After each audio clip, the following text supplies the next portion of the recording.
जी बिस्मिल्लाहिर्रहमानिर्रहीम। जी students, today we are going to discuss the topic compound microscope. It is very important question. ये long question में आता है. इस क्वेश्चन को आपने बहुत अच्छे तरीके से प्रिपेयर करना है. कंपाउंड माइक्रोस्कोप क्या है? प्रीवियस लेक्चर में हमने डिस्कस किया था सिंपल माइक्रोस्कोप के बारे में. सिंपल माइक्रोस्कोप क्या है कि उसमें एक ही कॉन्वेक्स लेंस यूज़ होता है और उसमें जिसे हम मैग्नीफाइंग ग्लास भी कहते हैं उसे भी हम यूज़ करते हैं नियर बाय स्मॉल ऑब्जेक्ट्स को मैग्नीफाई करने के लिए.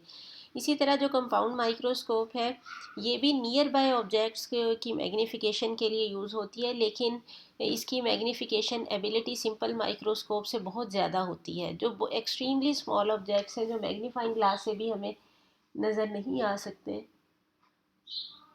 उनको देखने के लिए फिर हम यूज़ करते हैं कंपाउंड माइक्रोस्कोप. प्रिंसिपल है इसका, when an object is placed just beyond principle focus या focal point of convex lens, then its real inverted and enlarged image is formed within focal point of eyepiece.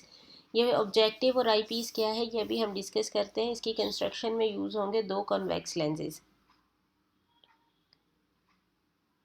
इसकी construction ये है, it consist of two biconvex lenses, objective lens of short focal length and eye piece of long focal length. Objective lens कौन सा है? जो lens object के करीब होता है वो कहलाता है ऑब्जेक्टिव लेंस, और जो हमारी आंख के करीब होता है जहाँ से हम देख रहे होते हैं वो कहलाता है आई piece. And the diameter of the lens is directly proportional to focal length. जितनी फोकल लेंथ किसी भी लेंस की ज़्यादा होगी उतना ही उसका डायमीटर और साइज़ भी बड़ा होगा, उसका अपर्चर उतना ज़्यादा होगा. यहाँ पे हमने ऑब्जेक्टिव लेंस यूज़ किया है शॉर्ट फोकल लेंथ का, इसीलिए देखें इसका डायमीटर स्मॉल है. आई पीस की फोकल लेंथ लार्ज लेंगे तो इसलिए इसका डायमीटर भी ज़्यादा है. यहाँ अब जो ऑब्जेक्टिव लेंस के करीब ऑब्जेक्टिव लेंस वो है जो ऑब्जेक्ट के करीब है.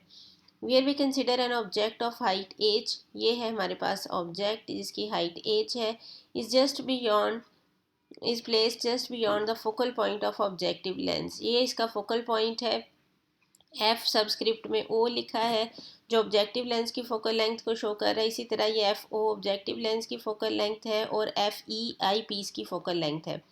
And its real inverted and an enlarged image of height h1 is formed by objective lens.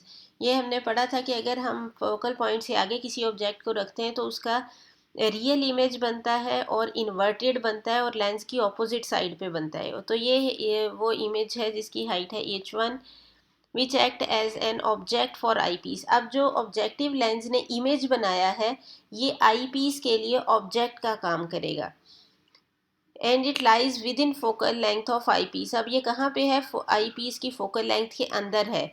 ये सेम केस बन गया है जैसे कल हमने पढ़ा था कि अगर किसी ऑब्जेक्ट को हम फोकल लेंथ के अंदर रखते हैं, किसी लेंस की फोकल लेंथ के अंदर, तो उसका फिर वर्चुअल और इरेक्टेड इमेज बनता है. तो अब आई पीस जो इमेज बनाएगा ये वर्चुअल होगा. देखें ये रियल इमेज था लेंस के ऑपोजिट साइड पे बना. अब ये जिस साइड पे ऑब्जेक्ट है इसी साइड पे ही इमेज बनाएगा आई पीस, लेकिन ये साइज़ में बहुत बड़ा होगा, क्लियर होगा, लेकिन वर्चुअल होगा. That's why virtual erected and enlarged image of height h2 is formed by eyepiece at least distance of distinct vision. ये अंडरस्टूड है कि हमें कोई भी ऑब्जेक्ट कहाँ पे क्लियर नज़र आता है? At least distance of distinct vision. अब हम देखते हैं, यहाँ से डिफाइन करेंगे हम नॉर्मल एडजस्टमेंट को. Normal adjustment of compound microscope ये या टेलीस्कोप की भी ये शॉर्ट क्वेश्चन में भी आ जाती है normal adjustment. Normal adjustment compound microscope की क्या है कि lenses of compound microscope are so adjusted that image formed by objective lens should lie within focal point of eyepiece so that final image is formed by eyepiece at least distance of distinct vision. तो जो इस तरह से हमने lenses को adjust करना है कि जो ऑब्जेक्टिव लेंस इमेज बनाए वो आई पीस की फोकल लेंथ के अंदर लाई करे ताकि उसका वर्चुअली और एनलार्ज इमेज बन सके. तो ऐसी एडजस्टमेंट को हम नाम देते हैं नॉर्मल एडजस्टमेंट का। मैग्निफिकेशन अब हम फाइंड करेंगे कंपाउंड माइक्रोस्कोप की। We know that the formula for the angular magnification is beta over alpha. यहाँ पे हमने बीटा को थीटा ई से रिप्रेजेंट किया है, यानी वो एंगल जो आई पीस के साथ बनेगा, और थीटा एंगल लिया है हमने जब हम नेकेड आई से किसी ऑब्जेक्ट को देख रहे होंगे। तो अब फिगर से देखें, ये जो ट्राइंगल है ओ ई A2 एंड B2, ये एक राइट एंगल ट्राइंगल है। तो यहाँ पे एंगल बन रहा है ये थीटा ई O2 के साथ, OE के साथ, यानी आई पीस के ऑप्टिकल सेंटर के साथ ये एंगल बन रहा है। यानी जब हम ऑप्टिकल डिवाइस के थ्रू देख रहे हैं तो ये हमारे पास बन रहा है एंगल थीटा ई, यानी ये क्या हो, कौन सा होगा, बीटा के इक्वल होगा। So tan of theta E will be equal to, ये क्या होगा, बेस ओवर हाइट। तो यहाँ पे बेस हमारे परपेंडिकुलर ओवर बेस होता है। परपेंडिकुलर यहाँ पे क्या है, H2, और बेस है हमारे पास least distance of distinct VN पे ये बन रहा है, तो बेस हमारे पास D के इक्वल आ जाएगी। If theta is very small then tan theta E will be approximately equal to theta E, so theta E will be equal to H2 over D। और जब हम नेकेड आई से किसी भी ऑब्जेक्ट को देखते हैं तो ऑब्जेक्ट की हाइट क्या थी, H, और ये भी कहाँ पे बनेगा, least distance of distinct VN पे। तो फिर हम कहते हैं कि ये किसके इक्वल है, H ओवर D के। तो थीटा हमारे पास आ गया H ओवर D। अब हम एंगुलर मैग्नीफिकेशन यहाँ से फाइंड कर सकते हैं, वैल्यूज पुट कर दें यहाँ पे। अब हम थीटा ई ओवर थीटा की वैल्यू पुट कर देंगे। थीटा ई की वैल्यू क्या है हमारे पास, थीटा ई की वैल्यू है H2 ओवर D, और थीटा की वैल्यू है H ओवर D। तो यहाँ से D कैंसिल आउट हो जाएगा, तो हमारे पास क्या बचेगा, H2 ओवर H बचेगा। इस इक्वेशन को अगर हम मल्टीप्लाई और डिवाइड कर दें H1 से, H2 ओवर H को हमने H1 से मल्टीप्लाई भी कर दिया और डिवाइड भी कर दिया। अब हम यहाँ से लिख सकते हैं H1 over H multiply by H2 over H। अब ये क्या है, ऑब्जेक्टिव लेंस की मैग्नीफिकेशन बन गई, क्योंकि देखें ऑब्जेक्टिव लेंस के में क्या है, ये इमेज है H1 और H क्या है, ऑब्जेक्ट है। तो ratio of the size of image to the size of object, ये क्या कहलाता है, लीनियर मैग्नीफिकेशन। तो H1 ओवर H हमारे पास बन गया linear magnification of objective lens, और कंपाउंड जो आई पीस है उसके लिए अब मैग्नीफिकेशन क्या हो जाएगी, अब आई पीस के लिए ये है इमेज H2 और H1 है ऑब्जेक्ट।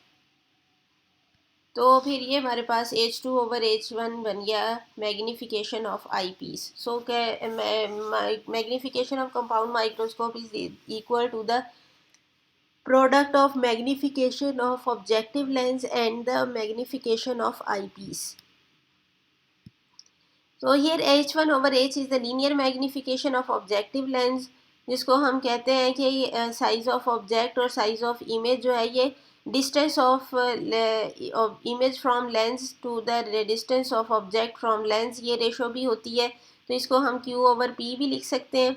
और H2 ओवर H1 क्या है, लीनियर मैग्नीफिकेशन है, सॉरी यहाँ ऑब्जेक्टिव नहीं आई पीस आएगा, linear magnification of eyepiece. और आई पीस बिल्कुल उसी तरह से काम कर रहा है जिस तरह से हमने प्रीवियस टॉपिक में पढ़ा था कि वर्चुअल इमेज बनता है सिंपल माइक्रोस्कोप में। तो उसकी मैग्नीफिकेशन हमारे पास किसके इक्वल आई थी, 1 + D ओवर FE के, एफ के। तो यहाँ पे हम एफ कौन सा लेंगे, focal length of eyepiece लेंगे। तो इस तरह से हम इक्वेशन 5 को लिख सकते हैं, m is equal to Q over P into 1 + D over FE। This is the formula for the magnification of compound microscope. अगर हम रिजॉल्विंग पावर इंक्रीज करना चाहते हैं तो हमें पता है रिजॉल्विंग पावर का फार्मूला हम पीछे पढ़ चुके हैं। रिजॉल्विंग पावर इक्वल होती है D ओवर 1.22 लैम्डा के।